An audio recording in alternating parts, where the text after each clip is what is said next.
It reminds me of one of my favorite poems. For no deep meaning, but one of my favorite poems is "If" by Rudyard Kipling. So obviously the phrase is consistently with "if." Everything moves on to something else right away. It doesn't stop. It just keeps going and going. To be honest, I think I could start over when I'm at the end and just keep going round and round. If living was less hard than dying was most certain, and loving deceived more than hating seemed... This is tough to read. If living was less hard than dying was most certain, and loving deceived more than hating seemed least candid, let wanting deny nothing while needing admits all. If a body could be emptied into a desire, and a key without a lock could be lost anyhow, let a truth mean no truth for a man who never seeks. If because forgot why every time there comes the end, and a way unmeasurably pushed near until now, let both first and last have faith in neither best or worst. If living was less hard than dying was most certain, and loving deceived more than hating seemed less candid, let wanting deny nothing while needing admits all. If a body could be emptied into a desire, and a key without a lock could be lost anyhow, let a truth mean no truth for a man who never seeks. If, because forgot why every time there comes the end, and a way unmeasurably pushed near until now, let both first and last have faith in neither best or worst. How can I say? In my head somehow, like I'm not like a human being, but more like a concept, or struggling concepts and ideas of life that somehow need to be sorted out but can't eventually. I feel like I'm in my head right now, very much in my head. My body is somehow in my mind, yeah. For me, it could be many things, but it's always two parts involved. I think that it could be also applied to, for example, a relationship and competition, like a battle inside of a relationship. That's really interesting. There's like a breaking away of dichotomies, like that things flow into each other. I feel like a conflict is described, but it's resolving as you read. I think it talks about complications of life, that living is not simple, and it's definitely about passions we have in life. Finding life less of a hustle, I would say. Like you said in the title, if living was less of a battle, making it less complicated. Such essentialist things as death and faith are the things that lie underneath a lot of things we feel every day. If living was less hard than dying was most certain, and loving deceived more than hating seemed least candid, let wanting deny nothing while needing admits all. If a body could be emptied into a desire, and a key without a lock could be lost anyhow, let a truth mean no truth for a man who never seeks. If because forgot why every time there comes the end, and a way unmeasurably pushed near until now, let both first and last have faith in neither best or worst.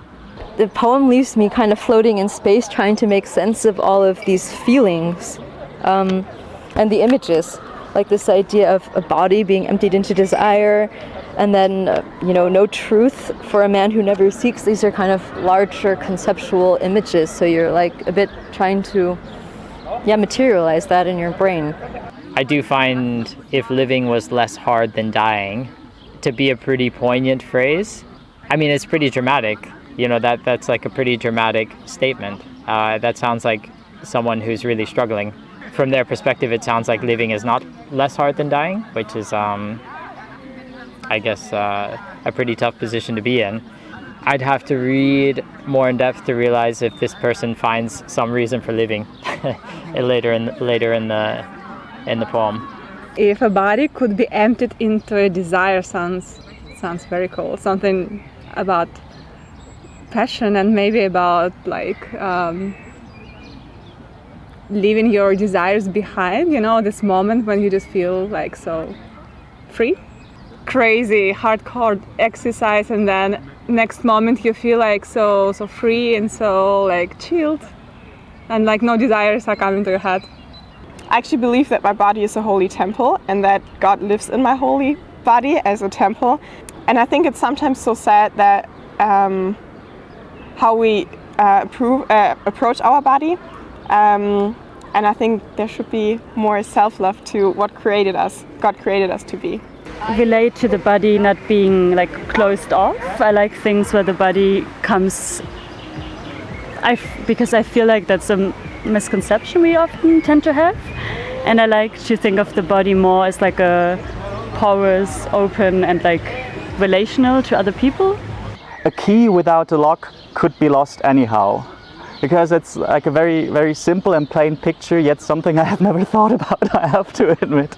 Like the image of a key without a lock that could be lost. Sometimes we hold into something even though that doesn't make sense. So if there is a key but there is no lock that this key opens, why do you need this key? If we let loose of something that we actually don't need it and we thought we would need it, then we feel better.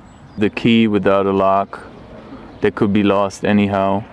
I like the idea that it has no purpose, but it can be lost even though it has no purpose. So it wouldn't really be lost because it has no purpose, but you would still miss it even though it was useless in the first place. So I like that. Truth mean no truth for a man who never seeks, because I believe that God is the truth. And he promised us if we seek him, he will be found. And if we search for him, he will tell us who he is. And yeah, I think that's so cool that he allows us to find the truth.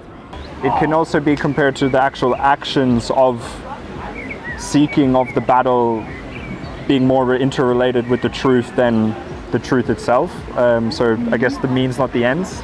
Because for God, why every time there comes the end, there is the end. Somehow there will be the end. And if you don't know why you're living or for what you live, then the end is the end. But we believe that the end is not the end, because the end is the beginning of something new.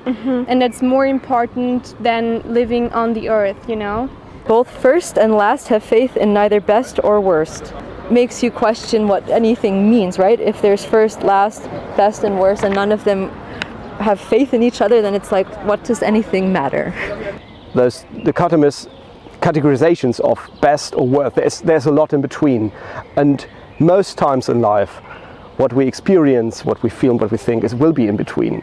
And if we lose the sense for seeing those different shades of colors between black and white, that would be losing something. First a single word, then very long, and then another single word, so it breaks it up that you have to kind of pace yourself when you read it. It's very specific how you have if and let for each of the cadence. And you want to give pause to those words because they have meaning, because they're structured that way. Although in the cadence of the full phrase, the full statement, I don't want to separate it out. I think that's it. That I want to read it as a whole phrase, that my natural tendency is to read the sentence as it is. I think it's so cool how you break the sentence down to what is important. The if, and let is in focus, but then you have to read what's in between and you focus on that so much, and you put a focus by putting that in another line. Yeah. Like a song is broken up into parts. It has a tempo and it has sections and bars. I think it's the comparison to lyrical is like a lyrical writing is interesting. Yeah. It makes me think of, it could be part of a longer thing, like a Walt Whitman poem, for instance, like a really long eulogy.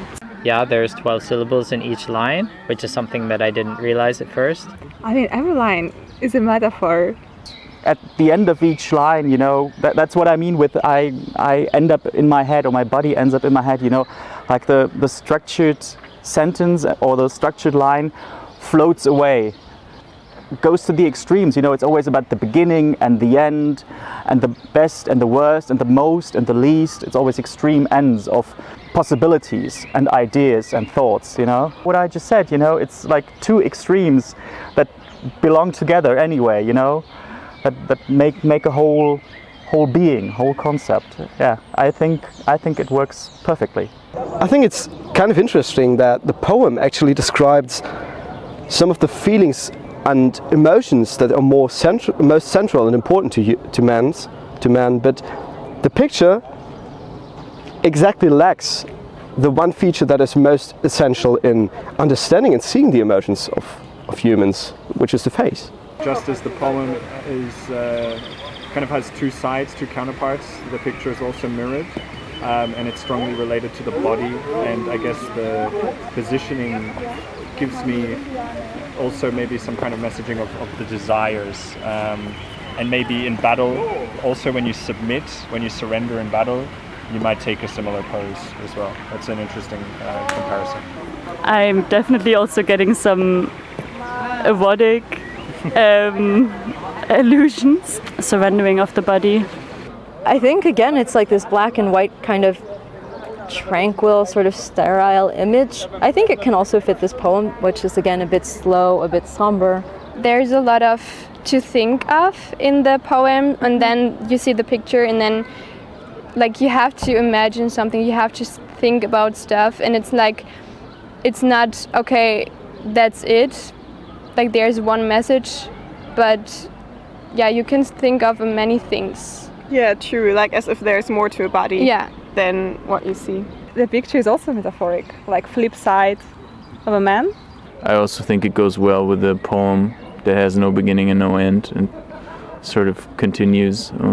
The form is like a, I don't know how it's called in English, is like a sand clock, it would be. That time is running out, kind of, but it's also infinite.